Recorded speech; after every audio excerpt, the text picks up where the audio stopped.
All right. It is so great to be here with everyone today. This is Faith Howard-Mooney from the Mortgage Collaborative, and I have the pleasure of having Juanpablo Wright. I want to make sure I get your title right. It's the Director of Growth and Business Planning at Axia Home Loans. You got it right, Faith. Thanks for having me. I've been really looking forward to talking to you all day. I have too, because I don't really know your entire story. We've had the opportunity to be together in two separate places in the last year. It's been great to get to know you a little bit, but I just don't know this side of it. So Axia joined us in September of 2015. So have been members for a pretty long period of time. You're a little bit different than in a structure way than some of our other lender members in that you're an ESOP. So I would love for you to just share with the people listening just a little bit about Axia so they get a feel for who the company is.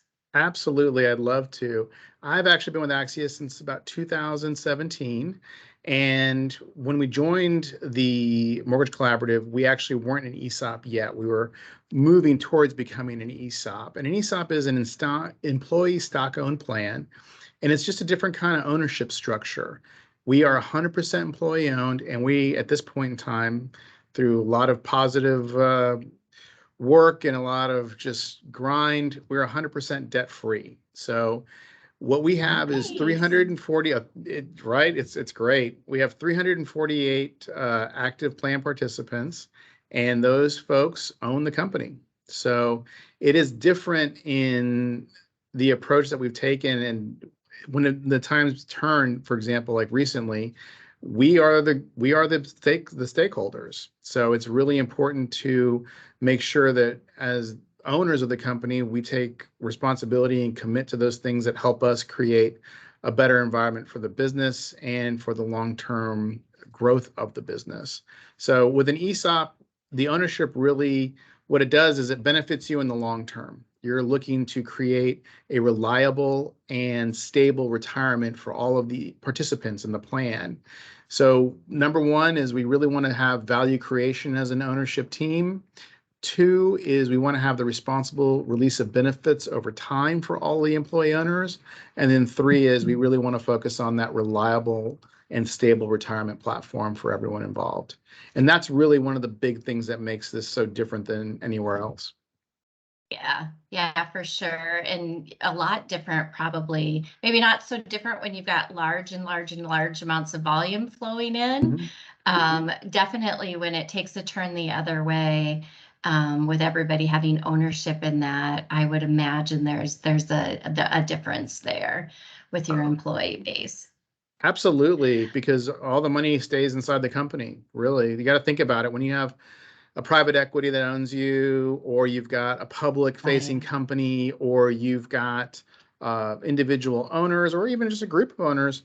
Those guys want to look for their cash to come out. They want to look for dividends. Sure. They want to look for a consistent supply of dividends there. Here, it's a little bit different. We're looking really into the future, so we have a lot more stability and flexibility in our approach. Yep. Well, fantastic. Thank you so much for that. And we'll get into it now and learn a little bit more about you. Share with us what your first job ever was. Oh, let's see. As a kid, I loved collecting baseball cards and trading baseball cards. I was 13 years old when I got my first job, and it was part-time at a baseball card shop a few miles away from my house, and it was a total blast. The owner of the shop was this really, really nice man. And I'm sure he was just like wondering, like, why is this kid walking miles in the heat of the summer in Texas? I grew up in North Texas to come here every day. So eventually I think he just kind of took pity on me. It was like, hey, I got some stuff around the shop to do. You want to do it? And it was like heaven. It was so much fun. It was a total blast.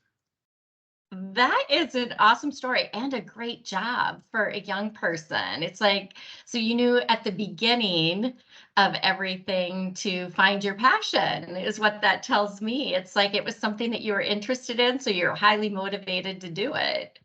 Absolutely. It was such a blast. It was great too. You got to meet fun people, and again, it gave you another reason to talk with other people about what you loved. It was so much fun. That just totally makes sense to me. How you got into mortgage. Share with us kind of like, obviously we were 13 then, you went down your path of high school and other things, but then how did you end up in mortgage? So that's a great question. Let's see, I've been in mortgage about 18 years now, and the way I landed here was as a consultant. So I started off working in about 2004. I started a consultancy, and I started working with a bunch of lawyers. The lawyers wanted to create different ways to feed business to their law firm, and they wanted to set up a title company. They wanted to set up a mortgage company specifically to create, a way for them to feed, document review into their business and, things of that nature. So we ended up setting up an independent mortgage bank. And then they kept coming back and hiring me again and again. And we literally went from zero production to 200 million in like 9 months. This is back in 2004. And then from there, we just merged with we found an acquisition, we merged with them, and from there it just kept snowballing all the way until eventually they were bought by another group, close to $1 billion as an independent mortgage bank, and they got bought by another group, and that got me down the road. And then somebody that I was working with there ended up coming over to Axia, and they hired me on as in my role today. That is fantastic. That's a great story, and a different one than we hear a lot of the times, but the same in that you landed in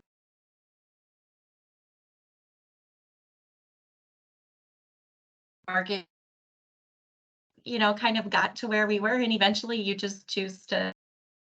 That's a fantastic story. Back then, obviously things go through cycles. We all know that. And things change. But the one thing that back then you kind of like wish you would have known that now is like so clear to you and you would share maybe with other new people getting into the business. I think no one succeeds alone. That's probably the biggest thing. If you really want to build something of Fantastic. significance, you're going to have to deal with the help of others. Success really is a team sport. So if you want to make a difference in other people's lives, you really got to focus on the team that you build and how you collaborate, how you cooperate, and also how you listen. All those things are extraordinarily important. And that's probably, again, no one succeeds alone. It seems so obvious, right? But even if you're an independent person, you still have team members that you have to rely on if you really want to be great, if you want to build something significant. Yeah. Well, we love it that you just said that because we feel that way about our entire TMC family, and we see it every day about how people do so much better together in finding new solutions and new ideas and those types of things. And having the experience of having been around you at Collab Lab, I see that you live that, that you truly do believe that and you live that. So that's great advice for anybody new that's listening to this. That's coming. If you are in mortgage, what would we find you doing? I'd probably be a travel writer. I really love helping connect. Wow. Yeah, I really love helping connect other people. Just connect people, places, things. I mean, it's my passion. And if I was not in mortgage, I'd focus my lens there and really kind of help shine a light on things that would make people see different parts of the world and appreciate different perspectives. All right, so random question at the end that we always do, and you just by saying that gave me a good one. Favorite place that you've ever been and why? Okay. Well, before I started that consultancy, I had I sold pharmaceuticals and advanced diagnostic testing. And that's straight out of college. And so I saved all my money and I just did a lot of saving and a lot of research. And I took a trip around the world for what I thought would be 8 months, and it turned into 2 years. So I saw a lot of different places, and I don't know if I could pin down one particular place, but I would say the Southern Hemisphere, like all the way around from New Zealand to Australia to South Africa and Southern Africa. Those are some of my favorite places in the world to go visit.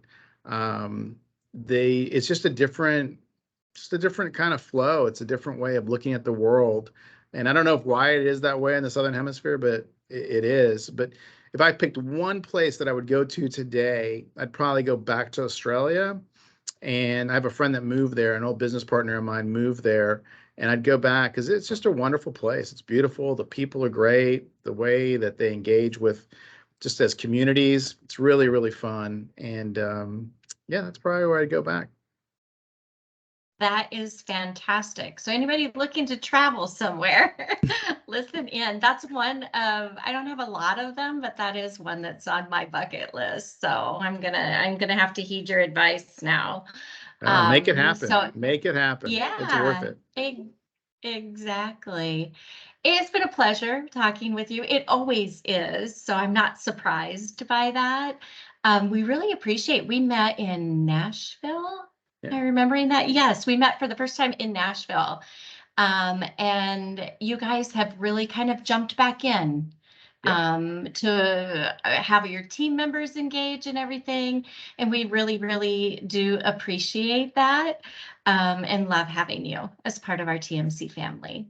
Well, thank you. We have loved getting to know you guys more, and you've been a true benefit to us in helping us connect just to solutions around the industry. So thank you. Makes my heart happy. We'll talk with you soon. Absolutely. Have a good one, Faith. Thanks.